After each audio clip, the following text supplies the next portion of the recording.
Making content on a budget.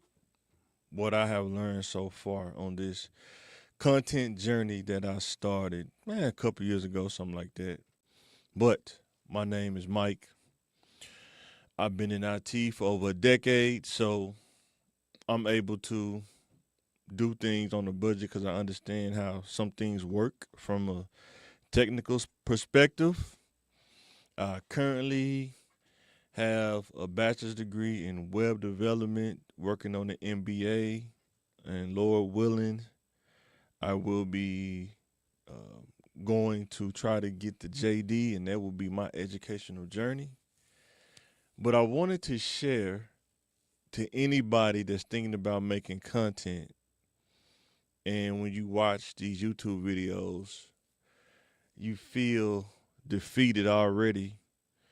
But what you don't understand is sometimes people have maybe a little more resources than another person,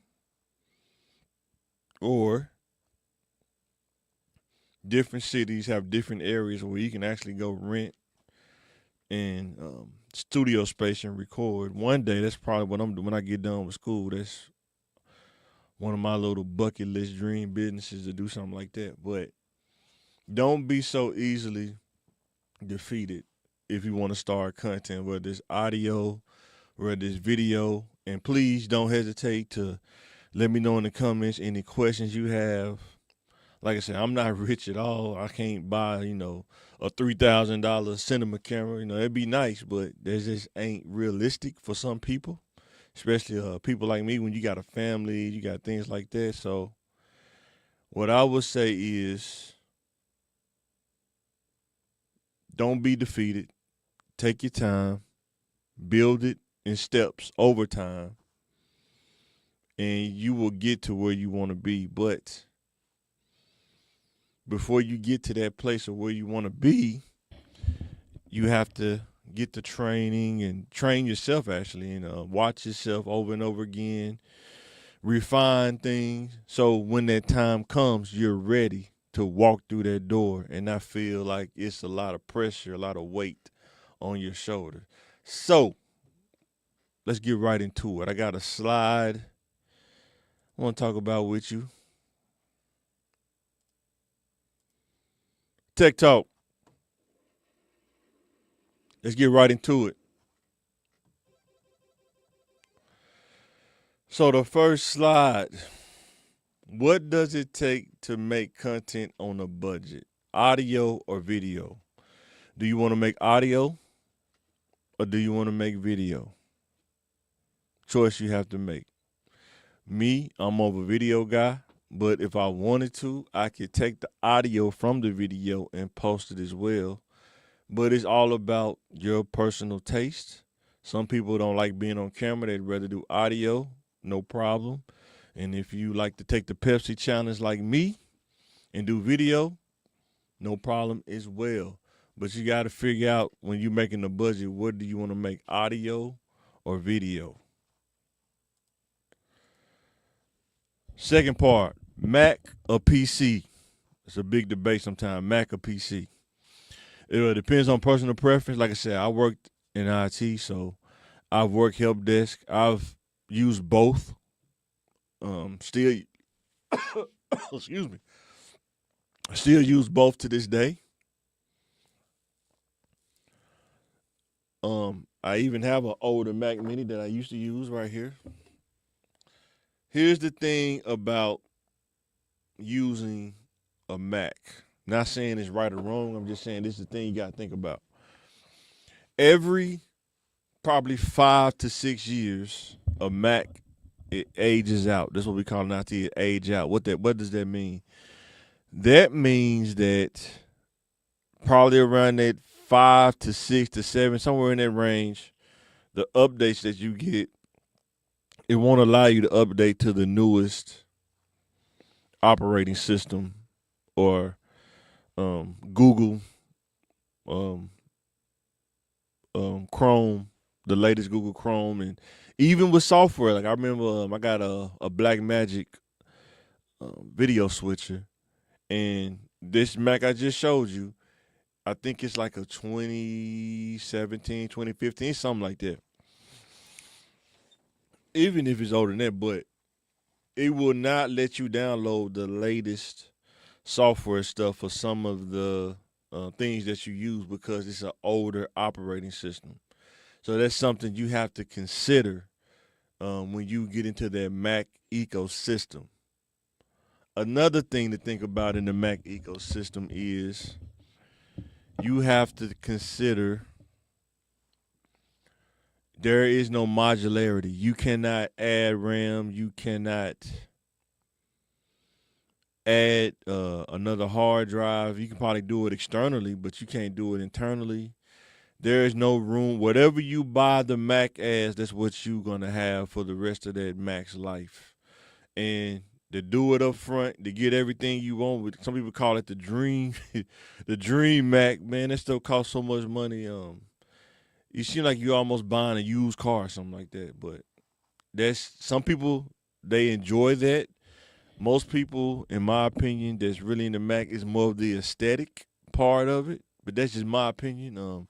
They like the aesthetic, kind of like, do you want a Lexus, BMW, or do you want a Chevrolet? You know what I'm saying? Chevrolet, reliable, dependable. Parts are easy to find. Upgrade. BMW, Lexus, it's a little different. You got to go to certain mechanics to work on it, and it can be very expensive to fix. Ask me how I know. Very expensive to fix, and it be always the little small things that get on your nerves with the aesthetic stuff, the foreign stuff. Just my opinion. A computer, and if you think I'm off about the Mac, let me know in the comments. I'm just telling you from what I've seen working in IT, dealing with Macs and stuff like that. Computers, a PC, you can build a custom PC exactly to what you want. You can upgrade it at any time. You don't have to start out with everything. And there are different cases, different form factors.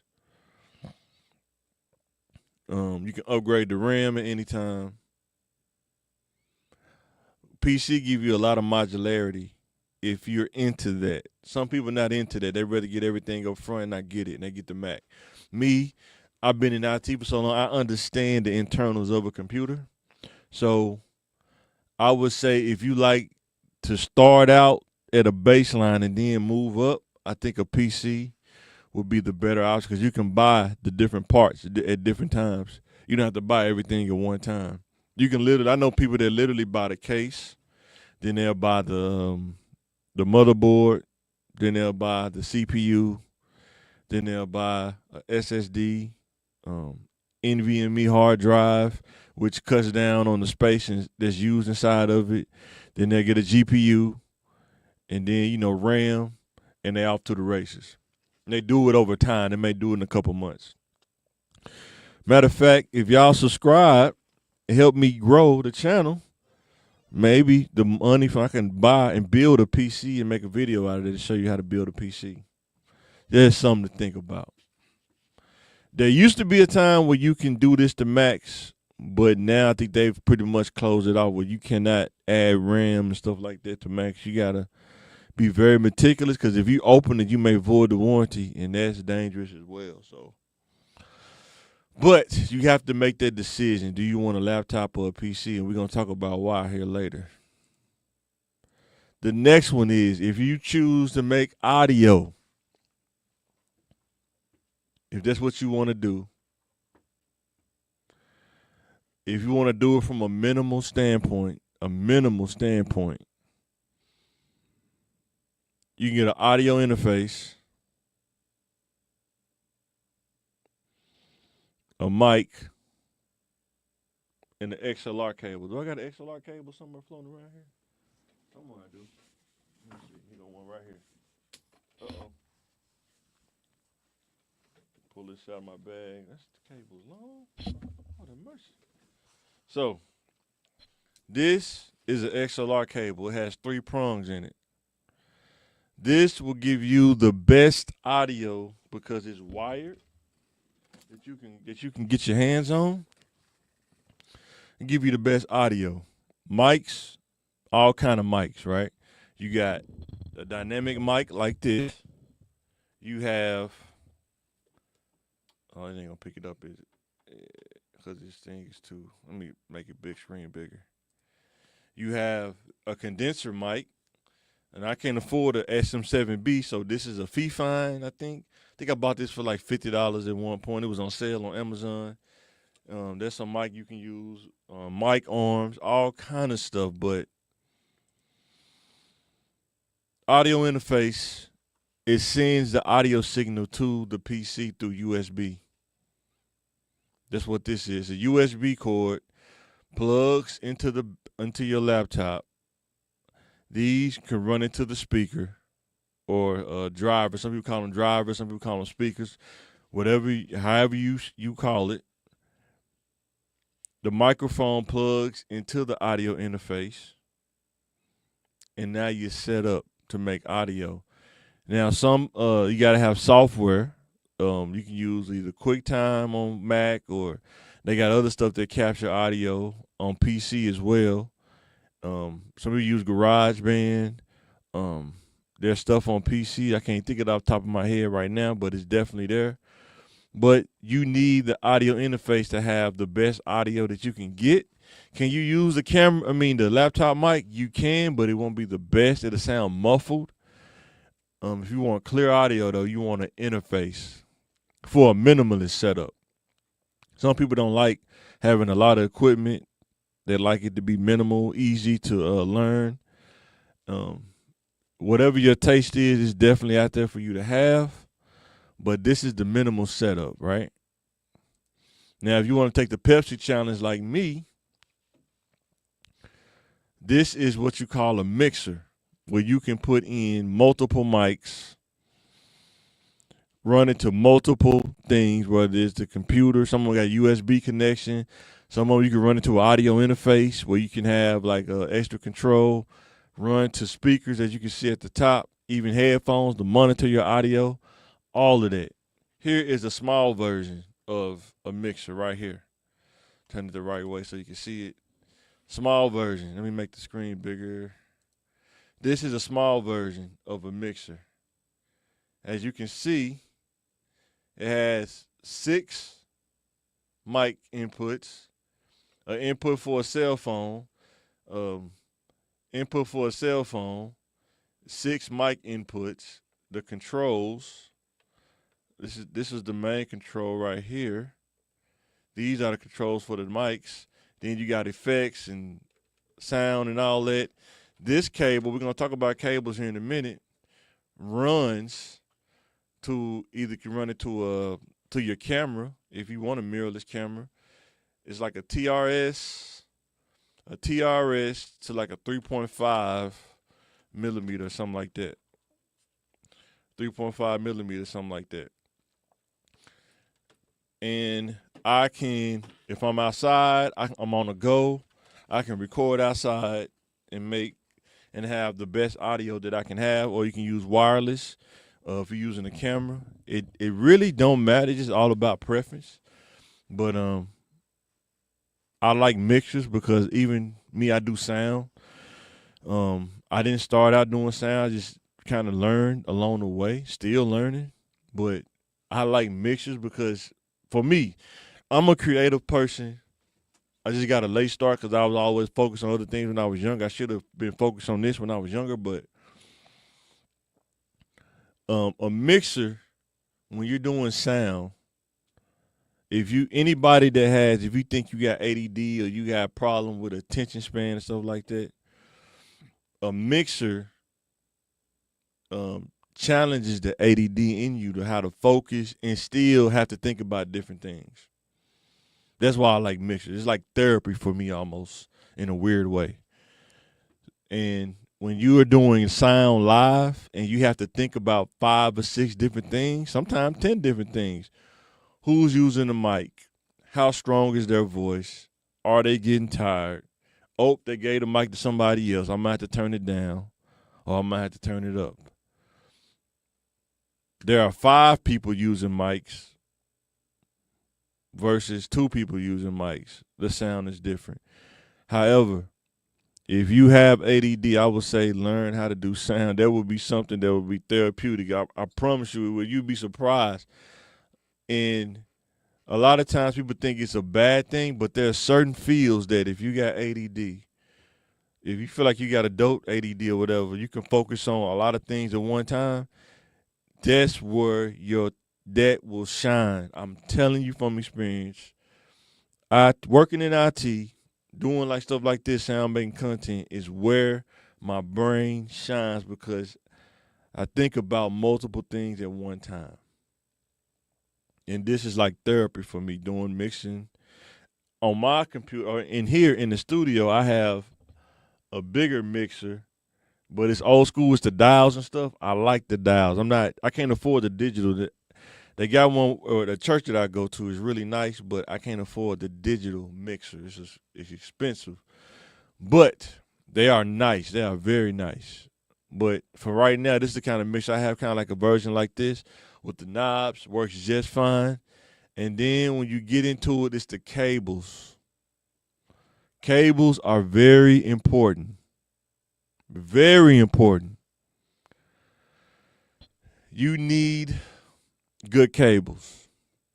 Some people may cheap out on the audio interface or a mixer, but I would say don't cheap out on cables. Don't cheap out on XLR cables. Don't cheap out on TRS cables. Like right here, this TRS cable in the middle. Don't cheap out on the XLR on the far, I think it's left for me. Or it's the 3-prong right there. Don't cheap out on that.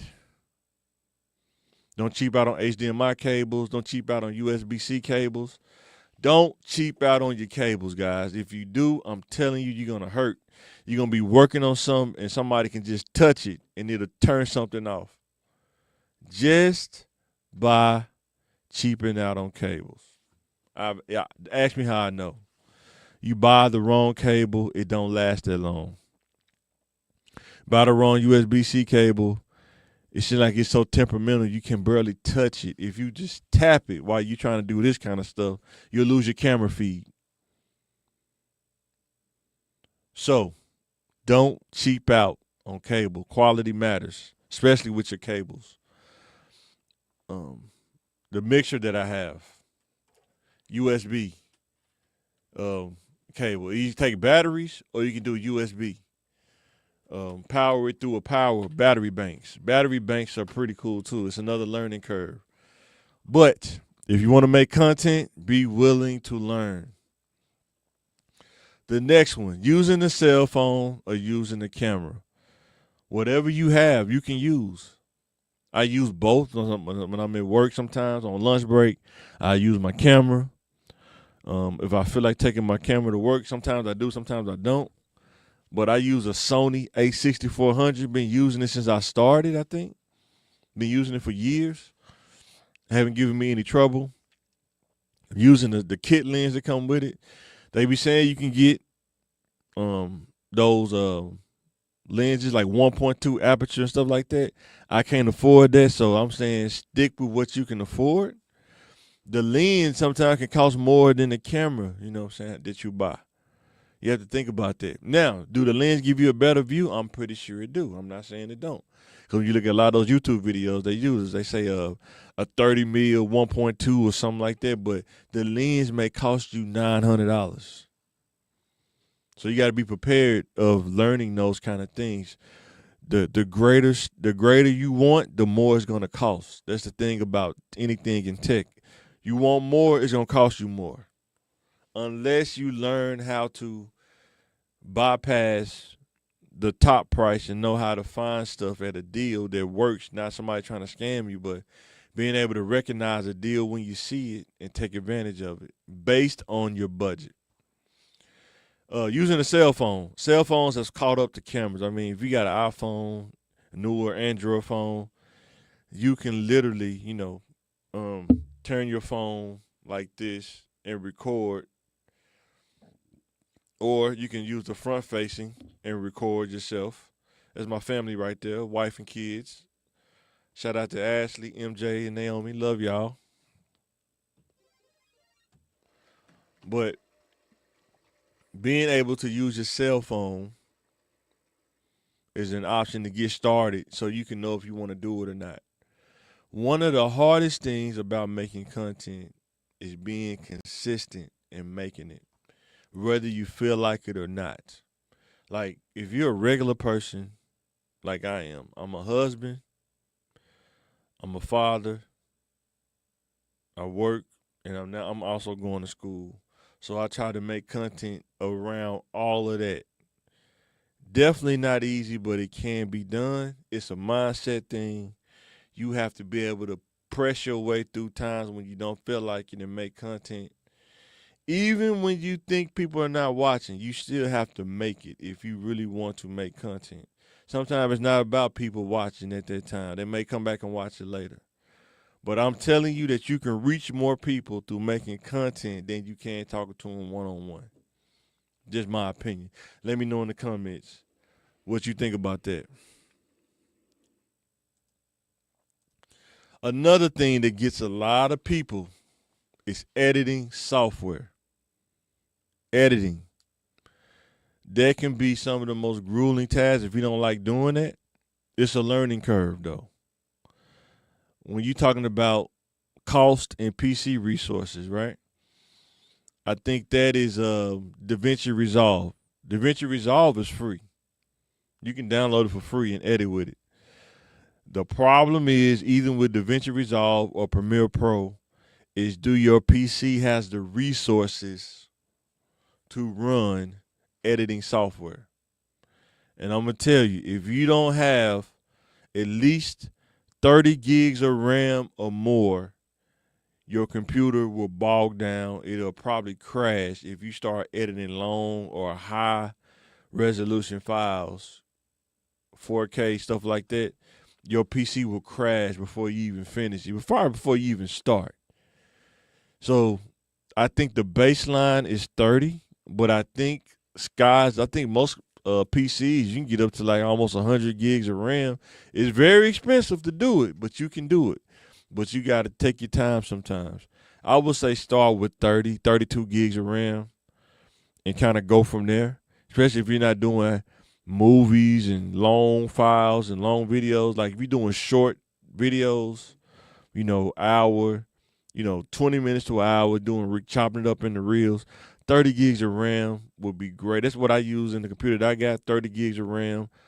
I think what happened was I was on Facebook and I bought a gaming PC from a guy on Facebook. He thought something was wrong with it, but he really just didn't have the cooling. He didn't have enough what you call that stuff that you put on the PC? The coolant, the thermal paste. He didn't have enough thermal paste on the CPU to keep it cool, and it kept crashing. I took that water cooler off and just put a regular fan, put more thermal paste on it. Been running good ever since. But when you work in IT, you can recognize things like that when you see it. You can make a deal. You can talk them down. I think he wanted maybe $400 for it. I think I may have talked him down to like $300 for it. And it had a video card in it. Been running ever since. GPU video card is definitely something you gotta have when you want to edit videos too, because if you don't, it's gonna bog up a lot of the PC resources. And if you use that PC for anything else, it's gonna bog down. You're gonna start seeing it slow down. It's gonna start getting choppy. Next thing you know, it's gonna crash. That's why it's tough to use laptops for editing, but it has to be a really beefed up laptop. And most people, like say, to get Macs, they spend probably 3 or 4 grand on a Mac in order to do it successfully and make content, edit, and then upload it. You're gonna spend about that much money. You can spend anywhere from $400 to $1,000 on a PC, and it can do just as much as that Mac do. But it's all about preference. You know what I'm saying? Some people like the aesthetics. Some people like Mac. They say it just works. That's opinional, subjective in my opinion. But if you're trying to do it on a budget, like I'm always trying to do things on a budget because I haven't made it to that level yet where I can just go all out. I haven't made it there yet. So I'm doing it on a budget. And if I can, you can as well. Now, let's talk about podcast distribution. Do you want to pay annual costs or do you want to pay monthly costs? Either way, it's going to cost. With the audio situation, like some people use Buzzsprout, some people use Spotify. I don't think they charge you initially, but I think eventually, when you get heavy into it, in order to distribute it out, that's when you got to pay, or it's going to cost you time and money. What I mean by time is a lot of times they charge you these costs because it saves you time. You can post it to one place and it sends it to many places instead of having to go to all of those different places. You go to Buzzsprout, you upload it, and it sends it out to Apple, Spotify, and I think I forgot the other one. It sends it out to those RSS feeds and stuff like that. You still have to upload it physically, and that's what gets you. Like, if you're a regular person like me, you've been working all day, with the family, and then when you get home, do you feel like doing it that particular day or not? Sometimes you do, sometimes you don't. I have to find myself carving out that time in between family time, church time, school time, work time, trying to find those little gaps in time to post reels, to post videos, check stuff, analytics and stuff like that. It takes time. It's a time investment. You want to do the distribution, it's going to cost you. Some places it can be from $20 a month to $100 a month. Just depends. You want to do AI editing, they may cost you $25, $30 a month to depending on if you want the best one. Who knows? There's a lot of them out there charge you $100 a month. Some people, they charge you annual instead of the 20. They may charge you a whole year, 20 times 12, and then they charge you every year on that same date. You got to think about that. How your money looking? Do you have the income to support an annual cost of $200 a year on April 1st? Every year, April 1st, they're going to charge you $200. Is that feasible for you? And if you don't want to go down making the AI or the podcast distribution route, the time investment of going in, having a proper PC or Mac, edit, and keeping up with the posts, like posting daily or posting whenever you can. I would say post whenever you can. Daily is a really a goal to get to, but you don't have to start out that way. Just start posting, because sometimes people that post every day, that's probably what they do every day. That's their job, is to post every day. But if you're a regular person that work every day, that may not be as feasible, because it's going to cut into what you think your free time is. It's going to cut into that. And if you can handle that, I say do it. But if you think that's a challenge, just post whenever you can. Learn as much as you can whenever you get time. I even watch videos all the time. I watch more videos, I think, now to learn about different things than I did just to watching leisure stuff. It's probably gonna be something with IT, or it's gonna be something with making content. That's what I consume now. I don't even really watch TV shows like I used to. But that's just me, you know. Like I said, I'm a creative person at heart. So I'm always thinking about creatively, but it's the time part that'll challenge you, the time restraints that'll challenge you. Are you prepared to grind? It's a grind. You don't feel like it. It's 8 o'clock. You're done with school. You're done with work. Do you feel like making content? You gotta have more yeses than nos to your. Sometimes I'm talking to yourself. Some people not up for that. When you get off work, you just want to come home and chill. But so for somebody like me that's a creative, I just like coming back creating and talking and making content. But that's just me. So ask yourself that. Are you prepared to grind? Organic growth. What is organic growth? In my opinion, organic growth is growing from zero to however much you can grow to. Pay to grow. Some people pay to grow. Is it good or bad? That's a subjective answer. Up to you to think about that. But what I will say is, what happens is if you pay to grow, we'll talk about that on the next slide. Don't get duped.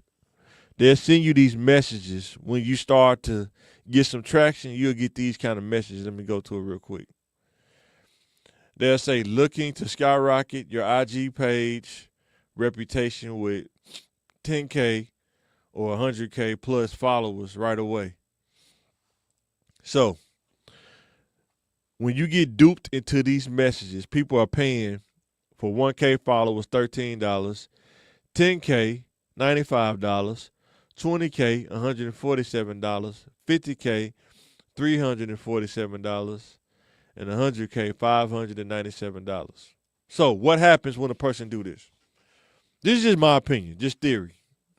When a person do this, either on Facebook, Twitter, TikTok, Instagram, or YouTube, you will go there and they'll have 100,000 followers, right? But the engagement don't match the followers. That's what people don't realize sometimes. You get caught in a trap. Instagram, you got 100K followers, but when you post something, you barely get 5 comments or engagement or something like that. But you got 100K followers, though. Like, I don't even know 100,000 people. I don't even know if I know 1,000 people, like solid, 1,000 people like that.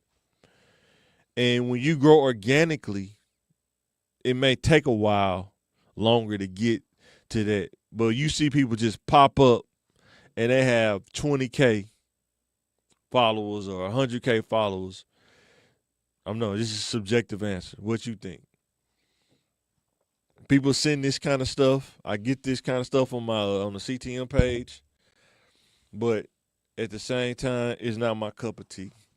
I'd rather grow organically and learn along the way than try to pay to grow and it don't match. The engagement doesn't match what the followers are. And I'm saying people do this more than what people want to talk about. Some people don't want to admit it out loud, but you'll see it. This person has 20,000 followers, but when they post something, only 5 people watch it, 5 views or whatever. I don't know how that works, but no engagement.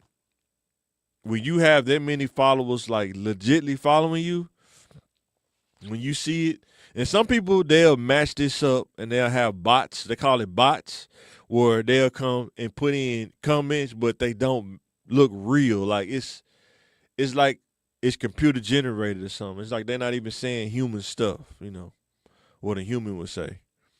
And most of the time, what I'm seeing is when you got this many followers, you're going to have trolls, people that's going to troll you, people that's going to say hateful things just to do it, try to get under your skin. That's why a lot of people don't, they're careful about who they put on sometimes because, you put your family on and then somebody troll you about your family, man. That could be a personal thing. You got to have tough skin to be on social media or people will troll you. I could care less because I know how far I came and I know where I came from. You grew up and people trolling you in real life, roasting and all that. That don't bother me, but that doesn't mean people around you, that won't bother them. So you got to think about that as well. So don't get duped into those little trick messages. Hey, we can help your page grow right away. I don't know, man. It's subjective. I'd rather grow organically. I don't think I should have to buy followers. You either like it or you don't. You either fool me or you don't. I could care either way, but I'm simply trying to give people stuff based on what I've learned in my 42 years of living. Hopefully some young person can get it and take it and run with it, because I understand that things get higher, cost of living is higher, and if our youth don't catch on and take advantage of what's in front of them as far as opportunity-wise, it's going to be tougher and tougher, and generations are going to be struggling to Just be stable. Live a stable lifestyle. And I don't know if you understand it or not, but social media be telling these tricks, but in order to move to the next level, you have to have a point of stability first. It's hard to go from instability to being successful. It's a journey. It's steps. It's a process. And if you don't want to go through the process, it's gonna be hard. That's just my opinion. Um, to be successful, it's a process you have to go through, especially when you start from zero. You don't have a family of influence. Um, you an adult and you're starting from you, your intellect, what you know, what you don't know, and are you willing to close that information gap in order to get into more opportunities? That was a lot. So with that being said, help us grow at YouTube at CTM TV. Just go to the search bar, type in CTM TV, hit the subscribe button. What are some of the things you would like to hear us talk about? What are some of the tech things you like to hear me talk about? What are some of the things on the Thinking Game podcast you'd like to hear us talk about? What are some of the topics on the sports you'd like to hear us talk about? Let us know. Engage with us. Let us know either on Facebook, TikTok, Instagram, YouTube, Twitter, all of that. We on all of that. CTM TV, CTM TV LR, we on all of that. Let us know in the comments. What would you like to hear? So with that being said, be sure to check out CTM TV, like I said, with sports, Thinking Game podcast. Now I'm doing this one, Tech Talk. I might need to start doing more Tech Talk, talking about tech stuff. Let me know in the comments. Like, share, and subscribe. Help us grow on all platforms. Go check us out. Follow, like, share. This is Mike. Thanks for watching. I'm signing out, and I will catch you on the next one.